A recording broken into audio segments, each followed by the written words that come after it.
ఆ రాజు దగ్గరికి పోయి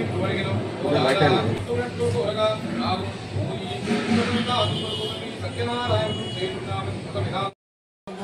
వైశ్యుడు సత్యనారాయణం చేయుదులని మృత్యుడు ఆ వ్రతం చేయకుండటం వలన సత్యనారాయణ స్వామికి కోపం వచ్చి ఆ వైశ్యుని చూపించను. వీనికి దారుణమైన కఠిన దుఃఖాలు కలుగుగాక అని చూపించను. ఆ రాత్రి కొందరు దొంగలు రాజుగారి జనాగారి నుండి కొంత ధనం సంహరించి ఆ వర్తకులను తోడికి వచ్చి ఆ వర్తకులు ఆ రాజభటులు ఆ దొంగల వెంబడి పరిగెత్తుకుని రాగా ఆ దొంగలు ఆ ధనవంతులు వర్తకుల దగ్గర ఉంచి మాయమైపోయి అంతేగాక రాజభటులు వచ్చి ధనవంతుడు వలన వర్తకులే దగ్గర నుంచి వారిని కట్టి రాజభక్తులు ముడిపోయి రాజభటులు రాజుల నుంచి ధనంతో దొంగలను బట్టి తీసుకుని తగిన విచారణ చేసి తగిన అది రాజు ఏమి విచారణ చేయగలి వారిని కారాగారంలో బంధువులు ఆజ్ఞాపించరు. వారు ఆ వైష్ణవులు కారాగారంలో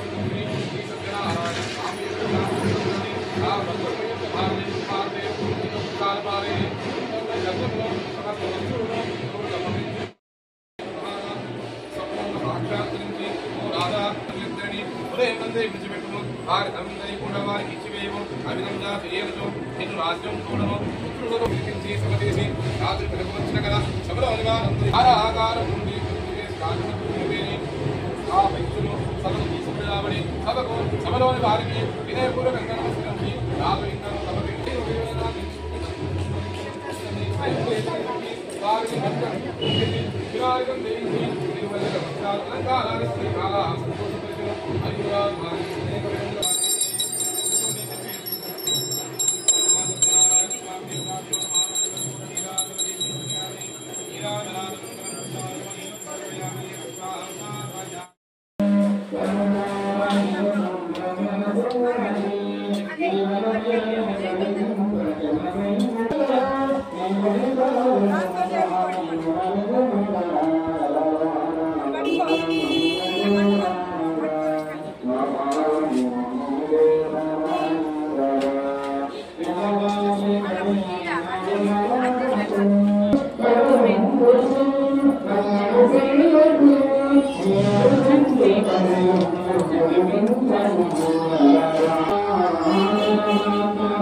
శ్రీ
సంగమేశ్వర స్వామి మందిరంలో శ్రీ సత్యనారాయణ స్వామి కార్తీక వాసుల వద్ద 14 తారీఖు 11 నెల 2024 ఘనంగా పూజలు అందరూ కూడా వచ్చారు.